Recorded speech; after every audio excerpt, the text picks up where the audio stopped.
બધું મળશે સાહેબ, ઘણું બધું મળશે, ધન સંપત્તિ બધું મળશે, પણ આ તો ભાગ્ય વગર કાઠું કોક. પરિવારને ખૂબ ખૂબ ધન્યવાદ. આ શુભ પ્રસંગે વ્યાસપીઠને દીપાવનાર અમારા સદગુરુ મહારાજ શ્રી કંદુરામ મહારાજ, મંડાલી નિવાસી સંત શ્રી ધુરારામ મહારાજ, તેલણા નિવાસી સંત શ્રી વાલજીરામ મહારાજ, મધુરપુરથી સંત શ્રી રમેશરામ મહારાજ, મધુરપુરથી સંત શ્રી મણિરામ મહારાજ, સંતોકપુરાથી સંત શ્રી નરસિંહરામ મહારાજ, અહીંના જ આપણે પરબતરામ મહારાજ, કનુભાથી મહારાજ, નામી અનામી સંતો ભક્તો માતાઓ બહેનો સર્વને મારા જય ગુરુ મહારાજ. લગભગ વાણીઓ મનુષ્ય માટે જ છે, કેમ કે બધાને ખબર છે જનાવર તો કોઈ સમજી ગયું છે નહીં, અને સમજતું હોય તો આ શીલે બધેલું ઊભું રહે. આ મધ જેવું જી થાય છે ગોડો છે દોઈ દોઈને આપણે ના આ સીધો દાખલો નહીં.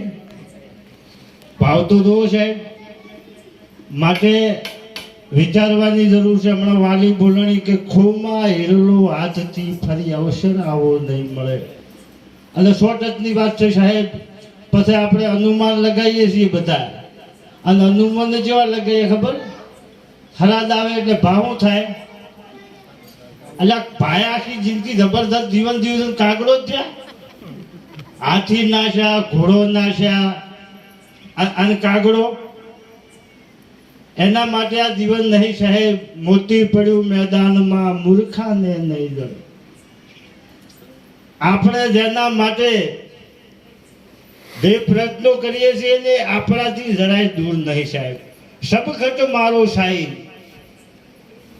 કોઈ ઘટ ખાલી નહીં. બલિહારી હો ઘટ કી જો ઘટ પ્રગટ હોય. જેના માટે આ મનોમંથન છે, જેના માટે આ ચિંતન છે, એનાથી આપણે જરા કે દૂર નહીં સાહેબ. પણ આ દ્રષ્ટિ મળી જાય સાહેબ. આપણે ખબર હોય તો હાદી ભાષામાં આપણે બધા એક દાખલો કહીએ, અને ડોહાય કહેતા કે સતી હોશે.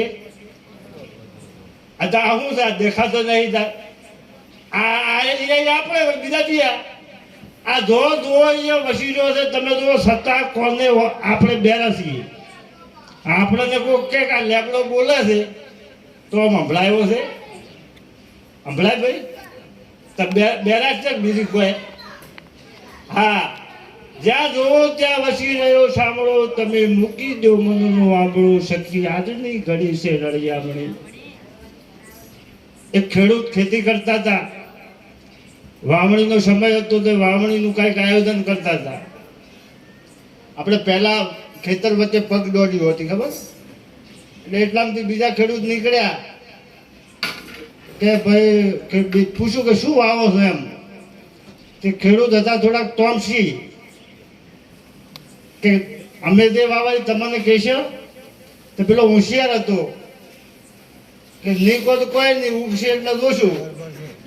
એટલે પેલો પણ એનાથી વધારે અધર ચડ્યો કે વાવે તારો છોકરો થાય. પેલો કે તારા છોકરા પૂછે બેસ કે મારા બાજુ શું થશે, આમ હાથું થાય. એટલે આમાં આ કોઈના બાજુ કોઈ થશે નહીં સાહેબ. આ જગતે આપણને તમે તો આ બોલતો બંધ થાય કોઈ દાડો કોઈ ઘરમાં રાખ્યું. આ કિંમત શાની હતી સાહેબ? આની નહીં. આ જગત તો અમથું આને વળગીરું છે. કિંમત તો બોલવા વાળા લીધે, પણ કોઈ દાડો આપણે કોઈ પૂછતા નહીં. અને આડા નવડા એ વાણીમાં જ કીધું કે ભરત તીરથ ખૂબ ભર્યો, પણ હું કોણ છું? જો દુનિયાનો અઘરામાં અઘરો પ્રશ્ન હોય તો હું કોણ છું? અને જો સુધી આપણે નહીં ઓળખીએ ને તો સુધી લાખ પ્રયત્ન કરો. જગત ગુરુ શંકરાચાર્યએ કીધું કે કશાય દ્વારા આની પ્રાપ્તિ નહીં થાય. તમારા પાસે ગમે એટલું રૂપ હશે, ગમે એટલા તાકાતવર હશો, અને ગમે એટલી ધન સંપત્તિ માયા મિલકત હશે, એનાથી આ મુક્તિ માપવાની કોઈ જોગવાઈ જ નહીં સાહેબ. એ તો બધું આ જીવન જીવવા માટે છે. પણ જો સુધી હું કોણ છું, પણ એના માટે એ વાતના જાણકાર મહાપુરુષો. તનના ગુરુ સર્વને જાણજો, મનનો ગુરુ છે ન્યારો. શરીરથી આપણને ઘણા બધા ગુરુ મળશે, પણ હું કોણ છું ને એ તો ભાગ્ય વગર નહીં સાહેબ. અને આપણે એના નજીક આવીને ઊભા છીએ. એક્ઝેક્ટ આ મનુષ્યનું શરીર છે ને એના દ્વારે આવીને ઊભા છીએ. પણ જો આ સમયસર, અને અત્યારે તો સંતો પહેલાં તો બહુ તકલીફો હતી, 25-50-100 કિલોમીટર હાલી ચાલીને સાહેબ જવું પડતું.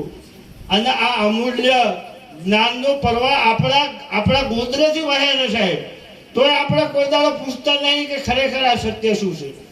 નહીંતર તો સાહેબ આ કોઈ જગતમાં આપણે કહીએ છીએ કે ચો જાતા ચોયની શું લાયા કોઈની, અને આ દુનિયા ભૂલી જવાની સાહેબ. તમે જુઓ વધો મરી જાય ને વધો, અને આપણે શું વાતું કરીએ, એને તો બધું વખાઈ ગયું. અને આપણું એવું થવાનું છે પાછું, આપણું એવું થવાનું છે. જે કોમે આવ્યા છે એ ના સાર્થક થયું સાહેબ. તો અત્યારે ભલે આ ફોટોનો યુગ આવ્યો છે, ટેલિવિઝન થોડુંક આગળ વધ્યું છે, પણ જ્યારે આપણા જેના દાદાનો ફોટો આવશે તો આરે ઉતરી જશે. એક દાદા ગયા આપણી પેઢીમાં કોઈ દાડો વિચાર કરો, આ સત્ય છે સાહેબ, હકીકત.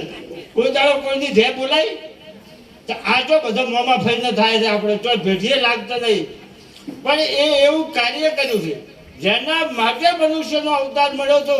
એ કાર્ય અમને સિદ્ધ કર્યું છે. માટે આપણને અમૂલ્ય મનુષ્ય દેહ મળ્યું છે. અને સમય ત્યાં પછી તો પછી આ અમુક સાધનો કાર્ય નહીં કરે એટલે પછી એ સક્સેસ નહીં થાય. માટે આપણે મહાપુરુષોને ખૂબ વભળવાના છે, પણ સમયસર ખરેખર આ ભાર ભરીને એટલા માટે સંતોને કહેવું પડે. અને સંતો જેવો કોઈ પરોપકારી નહીં, બીજા બધા કશાયની આશ રાખે. તરોવર સંતજન ચોથા વર્ષે મેઘ પરમાર્થને કારણે ચારો ધરિયા દે. તમે જો એ ચારે ચારનો તમે તત્પરે કાઢો તો સાહેબ એકે તમારા પાસે કાંઈ માગતું નથી, અને છતાંય તમારું જીવન નિર્વાહ કરે, તમારો ઉદ્ધાર કરે.